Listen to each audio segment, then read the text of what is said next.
Captain Daeho Kim walked slowly through the long metal hallway of the Galactic Council space station.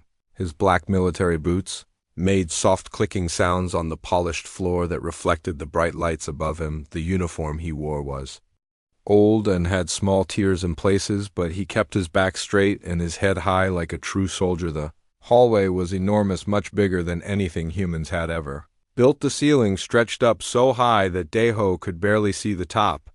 Even when he looked straight up, the walls were covered with strange symbols and pictures from dozens of different alien worlds. Some of the symbols glowed with soft blue light, while others seemed to move and change as he watched them. Other beings walked past him in the hallway, creatures that looked nothing like humans. There were tall, thin aliens with 6 legs and purple skin. There were short, round ones covered in what looked like metal scales. Some floated in the air without touching the ground, while others slithered along the floor like giant snakes. Daeho had been training for this moment for 3 years, ever since Earth had first made contact with the Galactic Council. He had studied alien languages and customs. He had learned how to read their body language and understand their different ways of thinking, but nothing had really prepared him for seeing so many strange creatures in one place. The council chamber doors stood before him, now twice as tall as any human building, and made from some kind of crystal that changed colors as he got closer. 2 guard aliens stood on either side of the doors.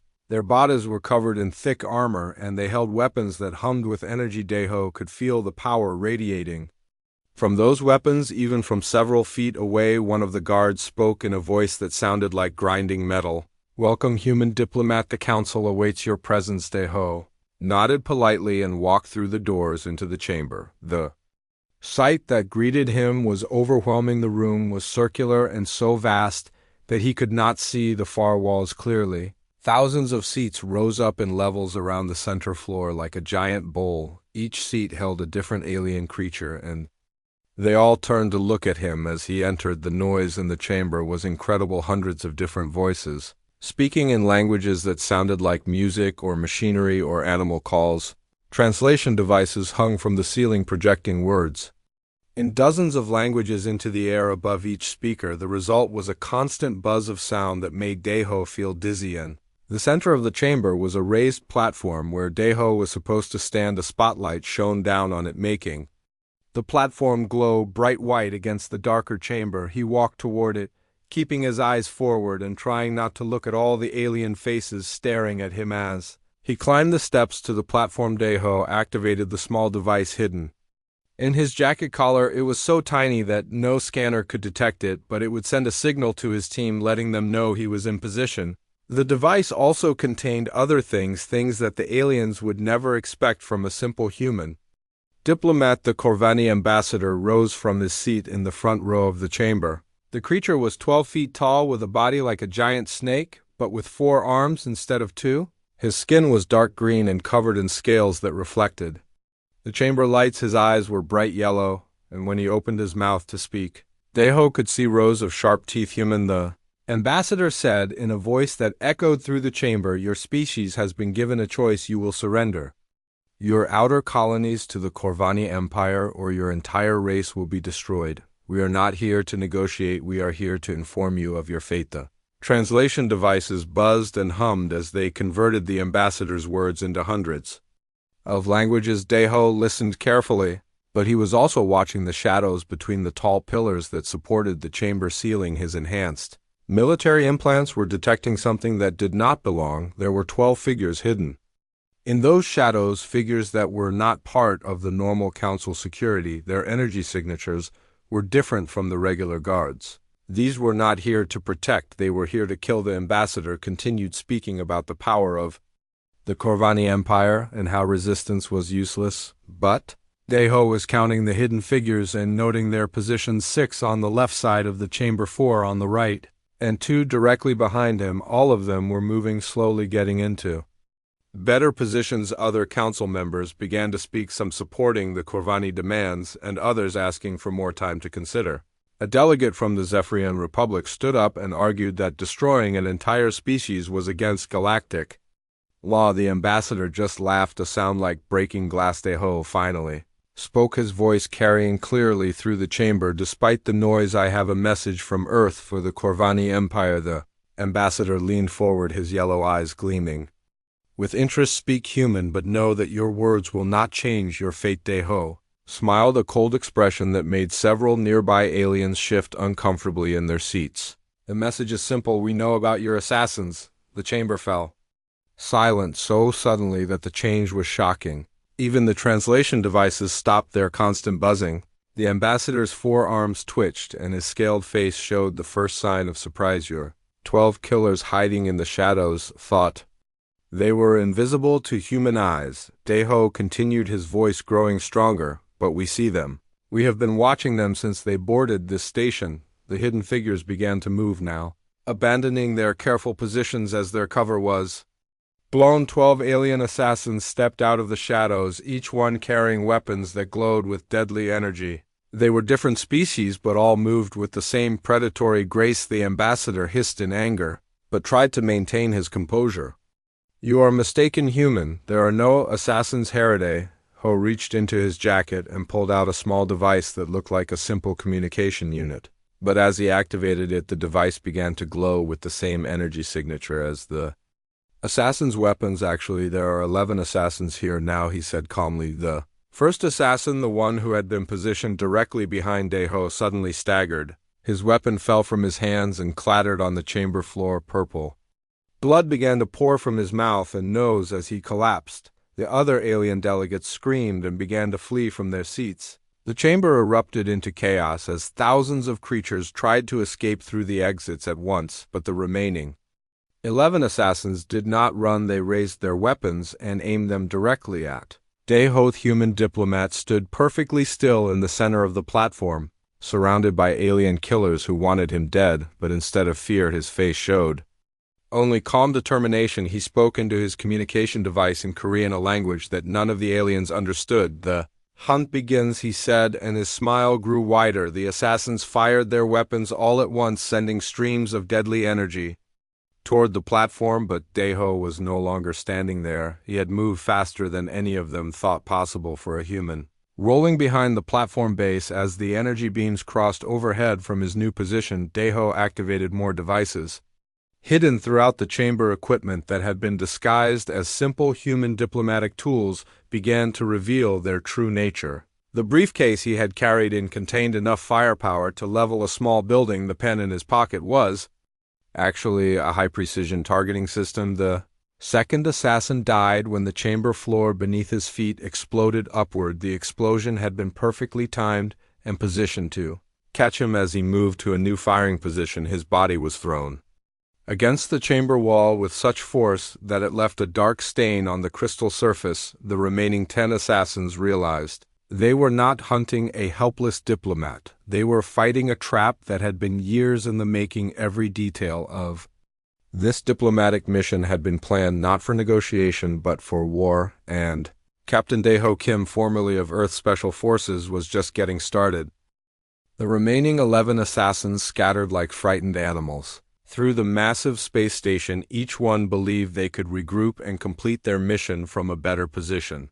They had studied human combat patterns for months, analyzing every weakness in their target's profile. What they did not know was that Captain Deho Kim was not just a diplomat, he was a killer who had volunteered for the most dangerous assignment in human history. The station corridors were like a maze, with hundreds of passages branching off in different directions. The walls were made of the same crystal material as the council chamber, but here they glowed with soft green light. That made everything look strange and alien. The ceiling was lower in the corridors, but still high enough that a human had to look up to see the top 3 of the assassins move together through the main corridor that led to the station's central hub. They were from the same species, tall and thin, with gray skin and large black eyes. Their weapons were built into their arms, making them living killing machines. One of them whispered to the others in their clicking language that they should find the human and finish him quickly, but they were not alone in the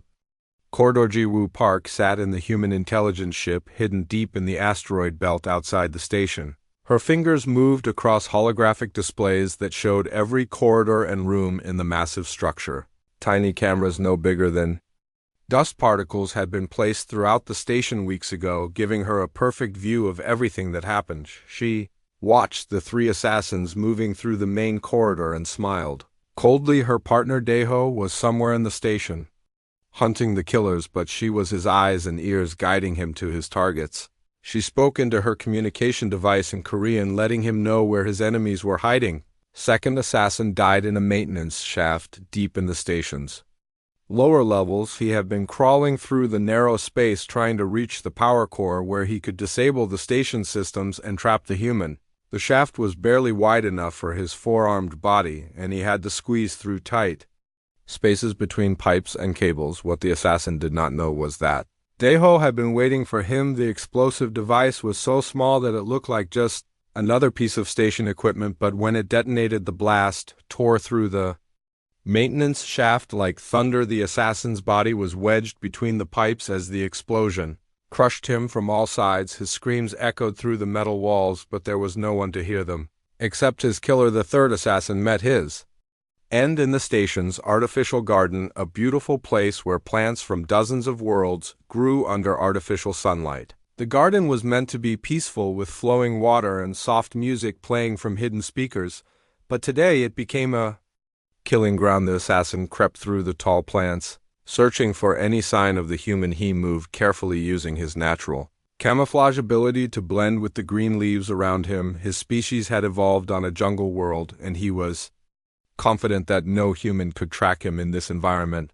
But human technology had evolved to the gravity generator beneath the garden floor had been modified weeks ago by human engineers. The change was so small that the station's alien systems never detected it, but it was enough to create a localized gravity field that could be activated remotely. When Deho triggered the device, the assassin suddenly weighed 10 times more than normal. The crushing force drove him to his knees, then flat against the ground. The assassin's exoskeleton, which had protected him in countless battles, cracked under the pressure. His body was pressed deeper and deeper into the soft earth of the garden until only a dark stain remained. The remaining 9 assassins heard the screams of their dying comrades over their communication devices.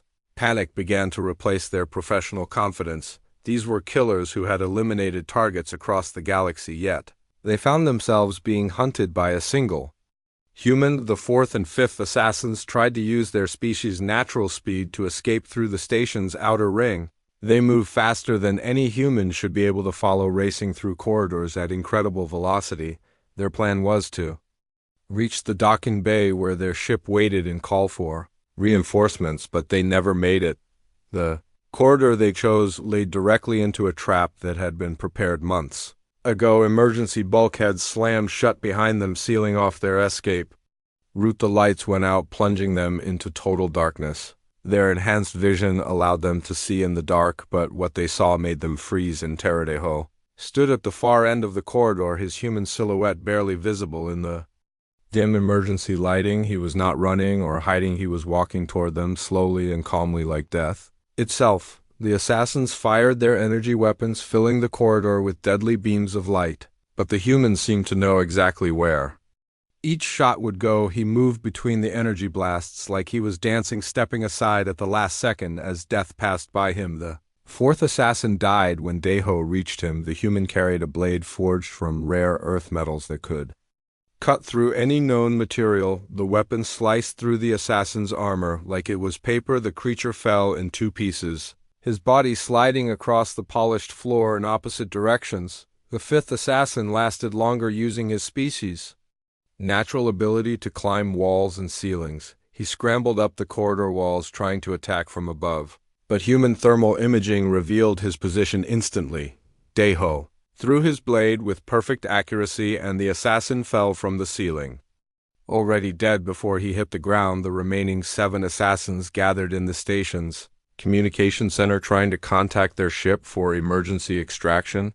They had lost 5 of their number to a single human, and their confidence was shattered. The communication equipment was alien technology that they understood perfectly, but when they tried to use it, nothing happened. The station systems had been compromised from the beginning. Minsu Lee, the human tech specialist, had infiltrated the station's computer network weeks before the diplomatic mission began. He had spent months learning every circuit and pathway in the alien technology. Now he controlled the station like it was his own personal weapon. The sixth assassin died when he tried to manually override the communication system. The console he touched had been modified with a deadly surprise. High-voltage electricity coursed through his body as he screamed. The smell of burning flesh filled the air as his companions watched in horror. The seventh assassin made the mistake of trying to access the station's weapon systems. He thought he could turn the station's defensive guns on the human, but the computer interface had been designed as a trap the moment he touched the control panel. Deadly toxins were released into the air around him. The toxins were specifically designed to be harmless to humans but fatal to his species. His body convulsed as the poison entered his bloodstream through his breathing apparatus.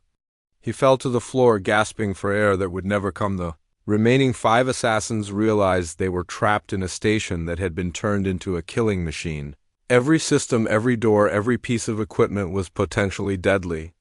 They were professional killers, but they were fighting an enemy who had prepared for this battle for years, and Captain Dae-ho Kim was getting closer. They could hear his footsteps in the corridor outside the communication center, slow and steady like a heartbeat. The sound grew louder as he approached, and with each step their fear increased. They were the hunters who had become the hunted. The station itself seemed to be working against them, lights flickering on and off, doors opening and closing randomly, and strange sounds echoing through the walls.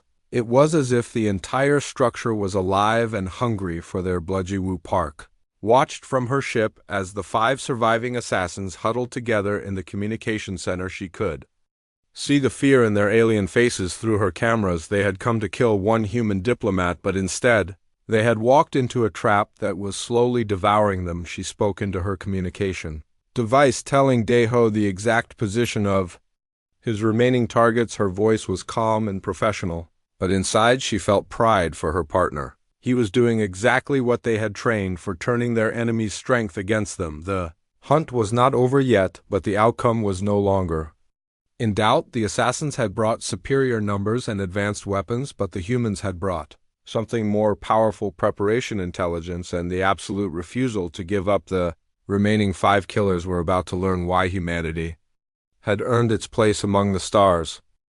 The 5 remaining assassins had barricaded themselves in the station's central hub, a large circular room with multiple levels. Connected by floating platforms, the room was designed for meetings between different species, so it had artificial gravity that could be adjusted for different alien needs, but today it would become a tomb. The assassins chose this room because it had multiple exits and good defensive positions. They could see anyone approaching from any direction, and their weapons had clear lines of fire to all the entrances. 2 of them took positions on the upper levels, while 3 stayed on the main floor watching the doors. But they had made a critical error. They assumed they were fighting a normal human. Captain Dae-ho Kim stood outside the sealed doors of the central hub, but he was not preparing to attack. Instead, he activated the station's communication system and began to speak. The assassins heard his voice coming from speakers throughout the room, and what he said made their blood freeze. He spoke in perfect Korvani, the language of their empire, describing in detail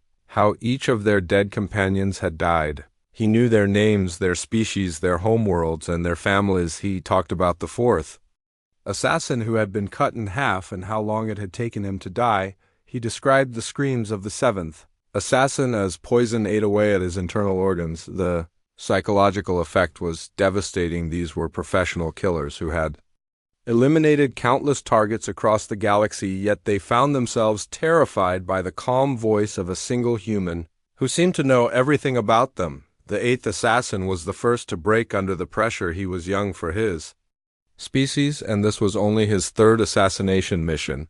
The constant descriptions of death and the knowledge that 7 of his companions were already dead drove him over the edge. He began firing his weapon wildly at the speakers, trying to stop the terrible voice. His companions tried to calm him, but it was too late. The young assassin had revealed their exact positions to their hunter. Dae-ho had been using sound detection equipment to map the room, and now he knew exactly where each killer was hiding.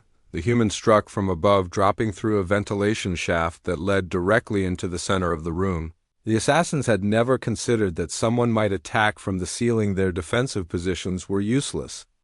Against an enemy who came from directly overhead, Ho landed on the main floor in a perfect combat role, coming up with his rare Earthblade already in motion. The young assassin who had been firing at the speakers was his first target. The blade cut through the creature's neck so cleanly that his head fell to the floor while his body remained standing for several seconds.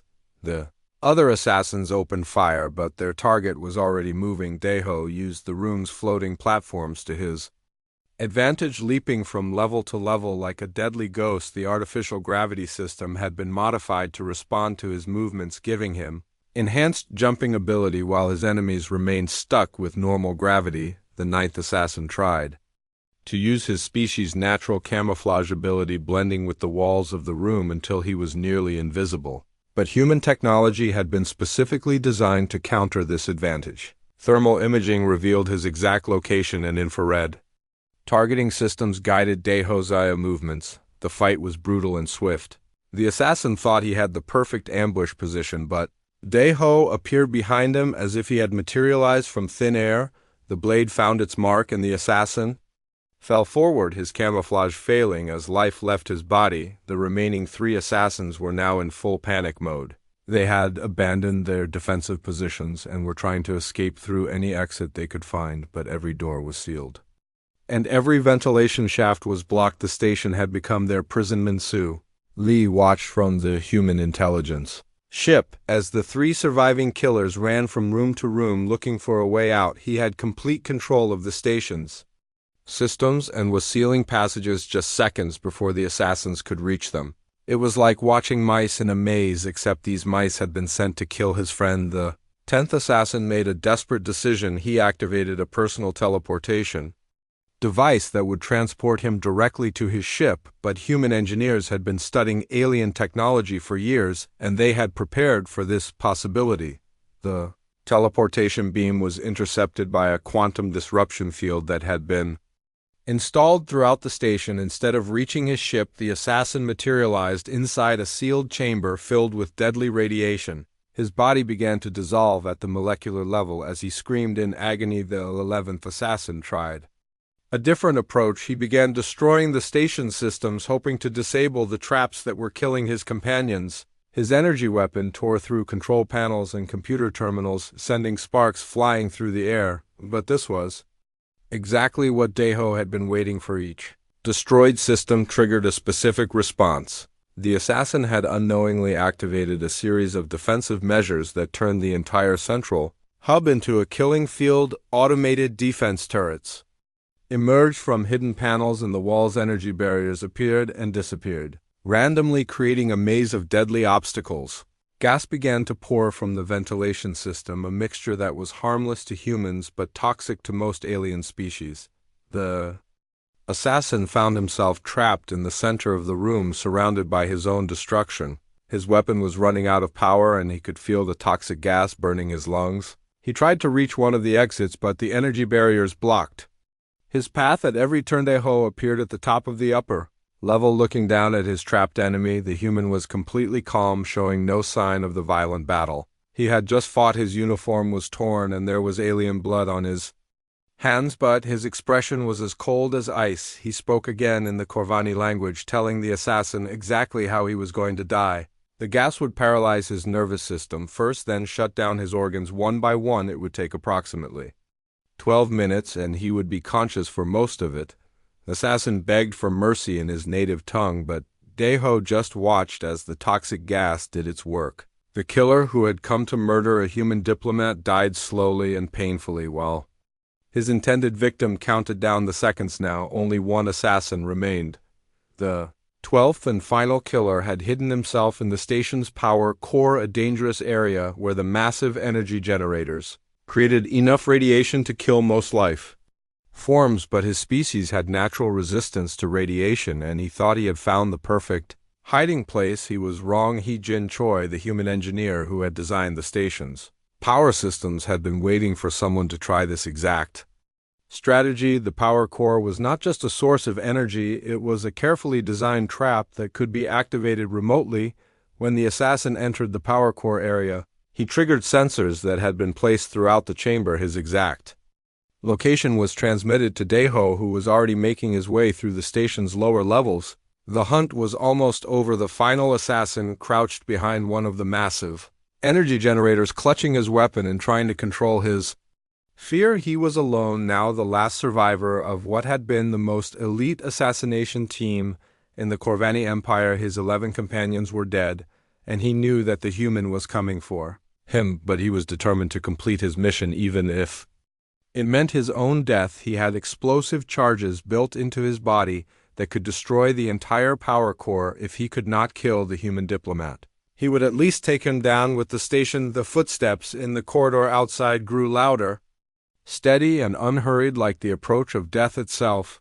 The assassin raised his weapon and prepared for the final confrontation. He had studied human combat techniques and believed he understood their weaknesses. He was about to discover just how wrong he had been. The door to the power core slid open, and Captain Daeho Kim stepped inside. The human looked tired but not defeated. His rare earth blade was clean, now wiped free of alien blood, but ready to taste more. The two enemies faced each other in the dim light of the power core, knowing that only one would leave alive.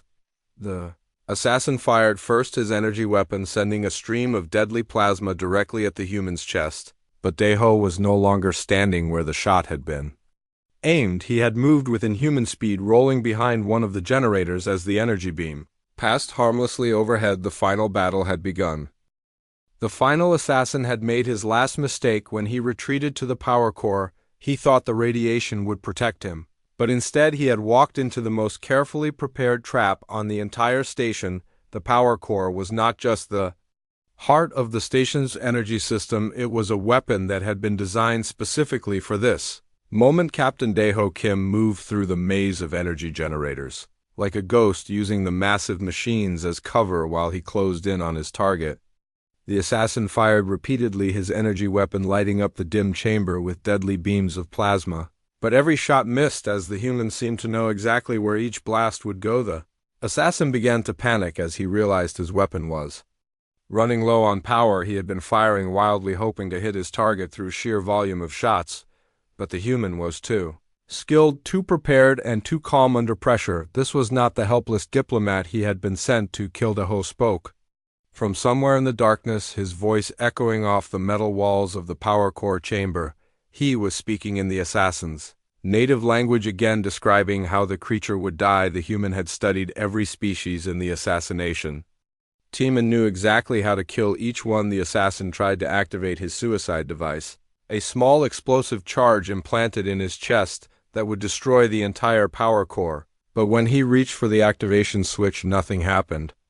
The device had been remotely disabled by human technology that he did not even know existed. Fear turned to terror as the assassin realized he was completely helpless. His weapon was almost empty, his suicide device was useless, and he was trapped in a chamber with a human who seemed to know his every move. Before he made it, Daeho appeared behind one of the energy generators, his rare earth blade gleaming in the artificial light. The assassin spun around and fired his last shot, but the human had already moved again.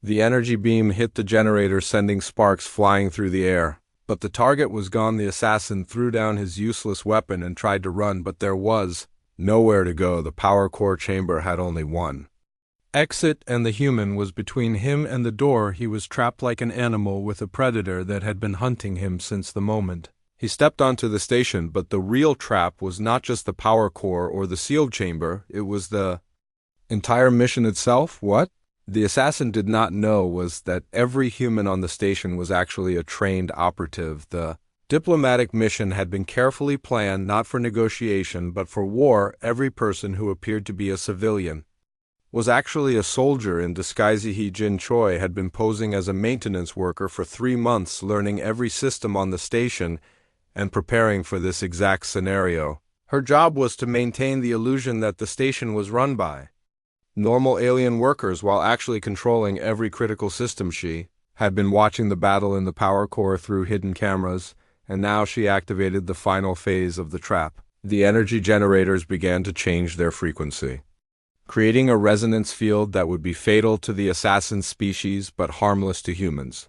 The Assassin felt his body beginning to vibrate as the resonance field took effect. His bones were shaking inside his flesh and his organs were being torn apart by the invisible energy. The pain was incredible, but he could not scream because his vocal cords were paralyzed by the field. Deho walked slowly toward his dying enemy, the rare earth blade still in his hand but no longer needed. The assassin collapsed to his knees, his body convulsing as the resonance field destroyed him from within. His eyes were wide with terror and pain as he looked up at the human who had killed him. The human spoke one final time in the assassin's language, telling him that this was the price of threatening Earth. The assassin tried to respond, but only blood came from his mouth. He fell forward onto the metal floor and lay still. The last of the 12 assassins was dead, but the mission was not over. Yet Jiwoo Park had been monitoring the entire battle from the intelligence ship, and now she activated the next phase of the operation. The bodies of the 11 dead assassins were collected by automated systems and loaded into special pods that would carry them back to their home empire. Each pod contained detailed recordings of exactly how the killers had died. Every moment of their terror and pain had been recorded in perfect detail. The recordings would be sent to the Corvani Empire as a message about what happened to those who threatened humanity.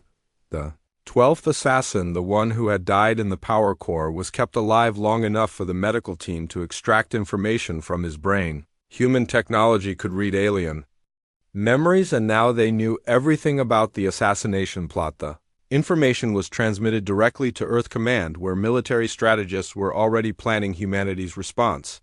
The Corvani Empire thought they were dealing with a weak species that could be easily intimidated. They were about to learn how wrong they had been. Song Min Yang had been posing as a chef in the station's restaurant, but he was actually a psychological warfare specialist. His job was to make sure the surviving assassin would carry the right message back to his empire. The creature had been allowed to live for a specific purpose. The assassin was taken to a medical facility where human doctors repaired his damaged body just enough to keep him alive. They implanted a translation device directly into his brain so he would understand every word that was spoken to him.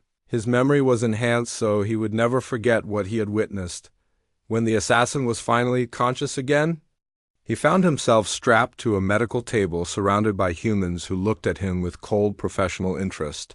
They began to explain exactly what had happened to his 11 companions, showing him video recordings of each death. The psychological impact was devastating. The assassin had been trained to resist interrogation and torture, but nothing had prepared him for this systematic destruction of his sanity. The humans were not just killing his body, they were destroying his mind. They told him that he would be sent back to his empire as a living message. His body would be marked with scars that spelled out words in the Corvani language. The message would be burned into his flesh so deeply that no medical treatment could ever remove it. The words were simple, but carried the weight of demonstrated human capability. Earth remembers, Earth prepares, Earth does not forgive. The assassin was loaded into a special pod designed to keep him alive during the journey back to Corvani space.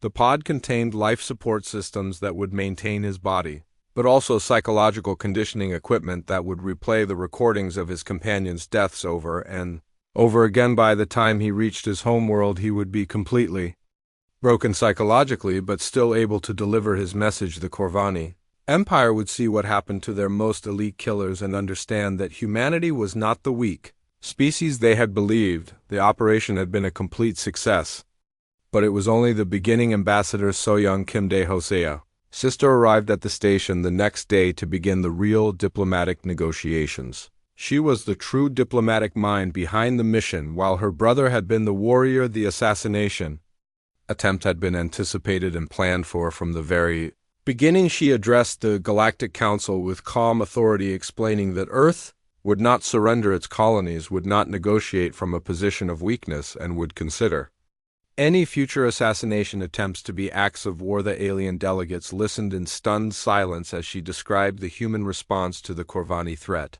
They had watched 12 of the galaxy's most feared assassins die at the hands of a single human, and now they understood that humanity was not just another primitive species to be conquered. The station where it all happened was renamed New Sol and became humanity's first permanent embassy to the galactic community. Everyday alien visitors would walk through the memorial hall where holographic displays showed exactly how 12 assassins had been systematically destroyed.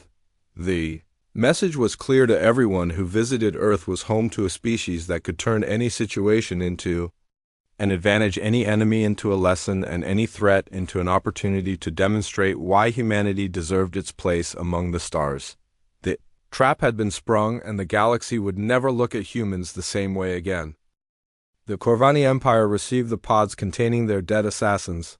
Exactly 72 hours after the battle at the space station, each pod was designed to open automatically when it reached Corvani space, releasing its grisly contents onto the floor of the Imperial Palace. The 11 bodies were arranged in a perfect circle around a holographic projector that began playing recordings as soon as the pods opened. Emperor Vashkol stood in the center of the circle, looking down at what remained of his most elite killers. These were not just any assassins, they were the finest warriors his empire had ever produced. Each one had been trained from birth to kill without mercy or hesitation, yet they had been systematically destroyed by a single human. The recordings showed every detail of their deaths, from the first assassin, who had been poisoned in the council chamber, to the last one who had been torn apart by resonance fields. The human had not just killed them, he had studied their species' weaknesses and turned their own biology against them. The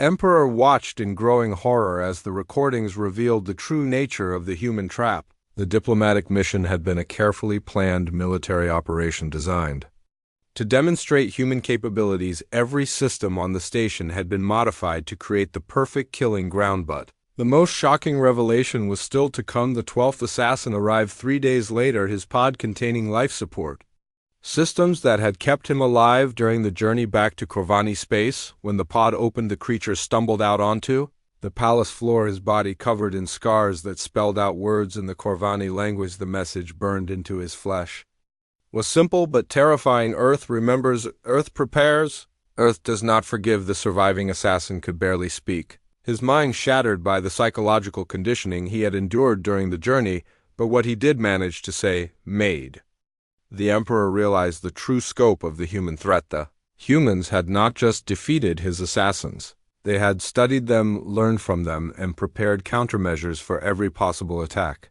The station had been turned into a laboratory where human scientists could test their weapons and tactics against living subjects. The Emperor called an emergency meeting of his war council, the highest-ranking military commanders in the Empire. They gathered in the Imperial War Room, a massive chamber where the greatest battles in galactic history had been planned. The walls were covered with star charts showing the location of every world under Corvani control. General Kortnex, the Empire's supreme military commander, studied the recordings with professional interest. He had fought against dozens of different species during his long career, and he understood the tactical implications of what they were seeing. The humans had demonstrated capabilities that should have been impossible for such a primitive species. They had infiltrated alien technology, modified it to suit their needs, and turned it into weapons of incredible sophistication. The level of preparation and planning involved was staggering, but what worried the general most was the psychological aspect of the human attack. The recordings showed that the humans had studied Corvani culture, language, and psychology in incredible detail. They knew exactly how to inflict maximum psychological damage on their enemies. The Emperor demanded explanations from his intelligence officers. How had the humans learned so much about Corvani technology and tactics? How had they been able to modify alien systems without detection? How had they prepared for this specific scenario? Answers were humiliating. Human infiltrators had been operating throughout the Empire for years, posing as traitors, merchants, and diplomats. They had been gathering intelligence, studying alien technology, and preparing for eventual conflict. The diplomatic mission to the Galactic Council had been the culmination of a multi-year intelligence operation. The humans had not just defeated 12 assassins. They had demonstrated that they could outthink, outplan, and outfight the most powerful empire in the galaxy. The psychological message was clear. Humanity was not afraid of the Corvani Empire and would not be intimidated by threats. The Emperor faced a choice that would determine the fate of his empire. He could escalate the conflict and risk a full-scale War with a species that had proven itself capable of incredible violence and sophistication, or he could accept defeat and negotiate a peaceful solution.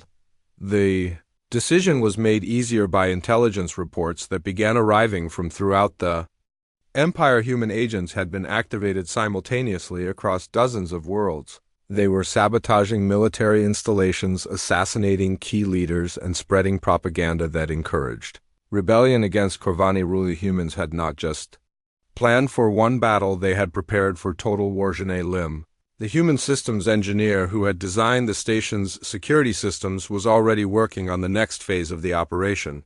Back on Earth, human scientists were analyzing the data collected from the assassins' bodies, every detail of their biology, technology, and tactics was being studied and cataloged. The information would be used to develop new weapons and defenses, specifically designed to counter Corvani military capabilities. Human engineers were already working on designs for ships that could resist Corvani energy weapons and armor that could protect against their most advanced technology, but the real breakthrough was in understanding alien psychology. The humans had learned that most galactic species were accustomed to ritualized warfare where conflicts were settled through formal battles. With agreed-upon rules, humanity had no such traditions and was willing to use any tactic that would ensure victory. The galaxy had never encountered a species that approached warfare with such systematic thoroughness. The humans studied their enemies with scientific precision, developing specific countermeasures for each potential threat. They were not just warriors, they were engineers who treated war as a technical problem to be solved. The Corvani Empire was not the only galactic power watching these events with growing alarm. The recordings of the assassins' deaths had been transmitted to intelligence agencies throughout the galaxy, and the response was immediate and dramatic. The Zephyrian Republic began secretly negotiating with Earth for mutual defense agreements. The Altarian Confederacy started sharing intelligence about Corvani military capabilities. The Meridian Alliance offered to provide advanced technology in exchange for human protection. Within weeks of the battle at the space station, the entire balance of galactic power had shifted. Humanity had demonstrated that they were not just another primitive species to be conquered or ignored, they were a force that could challenge the established order. The humans had achieved something that no other species in galactic history had managed. They had gained respect through fear. The Emperor finally made his decision, standing in the ruins of his throne room, surrounded by the bodies of his finest warriors. He activated the emergency communication system and sent a message directly to Earth Command. The message was brief, but carried the weight of imperial surrender. The Corvani Empire formally requested a ceasefire and offered to negotiate a peaceful settlement of all territorial disputes. The response from Earth was equally brief. Ambassador So-Young Kim would arrive at the Corvani capital within 1 week to begin negotiations. The terms would be non-negotiable, and any attempt to harm the human delegation would be considered an act of war. The Emperor understood the implications. He was no longer negotiating from a position of strength. He was begging for mercy from a species that had proven they could destroy his empire whenever they chose. The human message had been received loud and clear throughout the galaxy. Earth was not just another member of the galactic community, it was a power that demanded respect and would not tolerate threats to its existence. The battle at the space station had lasted only a few hours, but its effects would shape galactic politics for generations to come. Humanity had announced its arrival on the galactic stage not with words of peace, but with a demonstration of their capacity for violence. The galaxy would never be the same. Other alien civilizations began sending their own diplomatic missions to Earth, offering trade agreements, technology exchanges, and military alliances. The species that had once ignored humanity now competed for their attention, and favor. The station where 12 assassins had died became a pilgrimage site for alien diplomats who wanted to understand the human capacity for warfare. The memorial hall displayed not just the recordings of the battle, but detailed analyses of the human tactics and technology. Visitors left with a clear understanding that humanity was not a species to be underestimated or threatened. The humans had proven that they could turn any disadvantage into an advantage and any enemy into a lesson. Empire had sent 12 assassins to kill one human diplomat, but the human had sent them back in pieces. along with a message that would echo through the galaxy for centuries to come. Earth remembers, Earth prepares, Earth does not forgive.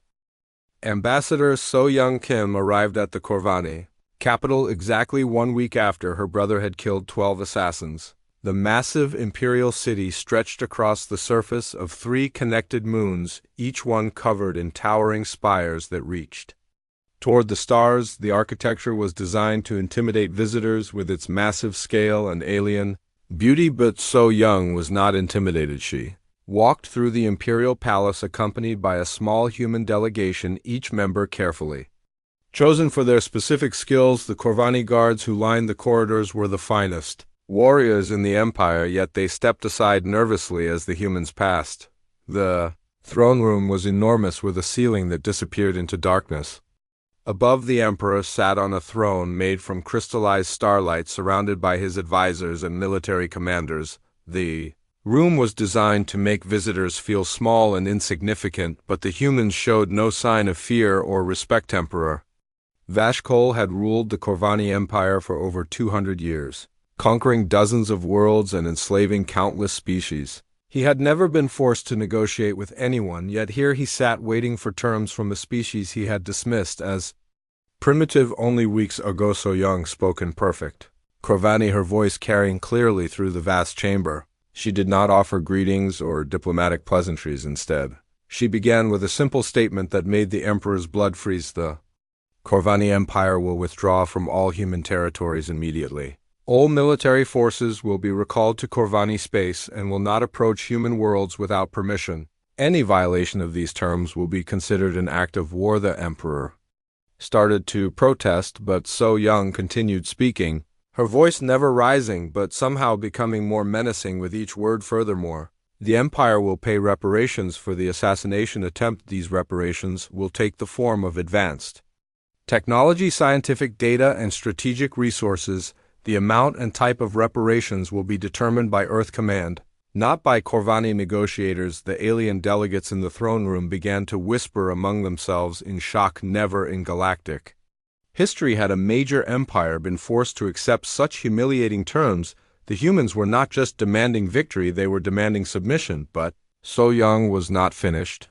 The empire will also provide detailed intelligence about all military capabilities, weapons systems, and defensive installations. This information will be verified by human inspectors who will have unlimited access to all Corvani facilities. The emperor finally found his voice, his anger overriding his fear. You cannot make such demands, he hissed. The Corvani Empire has existed for millennia. We will not bow to a species that has barely reached the star. So Young smiled, the same cold expression her brother had worn while killing the assassins. She activated a holographic projector that filled the throne room with images of the battle at the space station. The recordings showed every detail of how the 12 assassins had died, but they also revealed something more. The humans had been recording everything, studying every aspect of Corvani technology and tactics. They had learned the weaknesses of every weapon, every armor system, every defensive measure the Empire possessed. Your assassins were not just killed, So Young said, her voice echoing through the silent throne room. They were dissected, analyzed, and cataloged. Every piece of technology they carried has been reverse engineered. Every tactic they used has been countered. Every advantage you thought you possessed has been neutralized. The holographic display changed, showing detailed technical diagrams of Corvani weapons with human modifications that made them twice as deadly. The emperor realized with growing horror that the humans had not just defeated his assassins, they had stolen his empire's greatest military secrets. But the most shocking revelation was yet to come. The display showed images of human agents operating throughout the Corvani Empire. They had infiltrated military bases, government facilities, and research installations. Some had been in place for years, gathering intelligence and preparing for this moment. We know the location of every military base in your empire. So Young continued, we know your production capabilities, your supply lines, your communication networks. We have agents in your government, your military, and your intelligence services. The emperor felt his carefully constructed sense of superiority crumbling around him. The humans had not just won a single battle, they had been preparing for total war. While his empire remained blissfully unaware of the threat, your choice is simple, So Young said, accept our terms and your empire continues to exist. Refuse and we will demonstrate why resistance is futile. To emphasize her point, she activated another holographic display. This one showed human ships moving through space toward Corvani territory. The vessels were unlike anything the Empire had ever seen, sleek and deadly with weapon systems that had been designed specifically to counter Corvani defenses. The Emperor looked at his military advisors, hoping to see some sign of confidence or defiance. Instead, he saw fear in their eyes. They understood what he was only beginning to comprehend. The humans had outmaneuvered them completely. The negotiations continued for 3 days, but the outcome was never in doubt. The Corvani Empire agreed to every human demand, surrendering territory, paying reparations, and providing intelligence. The once mighty empire had been reduced to a vassal state in less than a week. News of the Corvani surrender spread throughout the galaxy within hours. Other alien civilizations watched in amazement. As the most powerful military force in known space submitted to human demands, the balance of galactic power had shifted permanently. The Altarian Confederacy was the first to request formal alliance with Earth, followed quickly by the Meridian Alliance and the Zephyrian Republic. Dozens of smaller civilizations sent diplomatic missions offering trade agreements and mutual defense pacts. Within months of the battle at the space station, humanity had become the dominant power in the galaxy, not through conquest or intimidation, but through the simple demonstration that they could outthink, outplan, and outfight any enemy. The space station where it all began was transformed into humanity's first embassy to the galactic community. The Memorial Hall became a museum where alien visitors could study human military tactics and technology. The displays showed not just the recordings of the battle, but detailed explanations of how each trap had been prepared. Taejin Park, the physicist who had designed the station's quantum disruption fields, became the director of the museum. His job was to ensure that every alien visitor left with a clear understanding of human capabilities. The message was always the same: humanity was not a species to be threatened or underestimated. The Memorial Hall contained 12 sections, one for each assassin who had died. Each section showed how the killer had been defeated and what weaknesses in their species, biology, or technology had been exploited. The displays were educational but also served as a warning. Alien children who visited the museum would ask their parents why the humans had been so much better at fighting than the assassins. The answers varied, but the conclusion was always the same. Humans approached warfare differently than any other species in the galaxy. They did not fight for honor or glory or territorial gain. They fought to win completely and permanently. They studied their enemies with scientific precision, developing specific countermeasures for every possible threat. They were not just warriors, they were engineers who treated war as a technical problem to be solved. The galaxy learned to fear and respect this human approach to conflict, but they also learned something else. Humanity was willing to share their knowledge and technology with allies who proved themselves trustworthy. The same human ingenuity that had created such effective weapons was also capable of incredible acts of cooperation and creativity. Human scientists began working with alien researchers, developing new technologies that benefited all species. Human doctors shared medical knowledge that saved millions of alien lives. Human engineers helped design more efficient spacecraft and communication systems. Human teachers established schools where alien children could learn alongside human students, but the lessons of the space station were never forgotten. Every human child learned the story of Captain Daeho Kim and the 12 assassins. They learned that preparation and intelligence were more valuable than superior numbers or advanced weapons. They learned that humans could face any threat and find a way to turn it into an advantage. The story became a cornerstone of human culture, a reminder that their species had earned its place among the stars through determination, skill, and the absolute refusal to surrender. The Memorial Hall at New Seoul Station became a pilgrimage site for humans who wanted to understand their heritage. Years passed, and the galaxy settled into a new order with humanity at its center. The Corvani Empire remained a vassal state, providing resources and intelligence to their human overlords. Other civilizations competed for human favor offering their best technology and brightest minds in exchange for protection and partnership, but the humans never forgot the lesson they had taught the galaxy at the space station. Every human military officer studied the battle as part of their training, learning how a single operative had defeated 12 elite assassins through careful preparation and superior tactics. The story was told and retold, becoming more legend than history. Captain Daeho Kim returned to Earth as a hero, but he continued to serve in the military, training the next generation.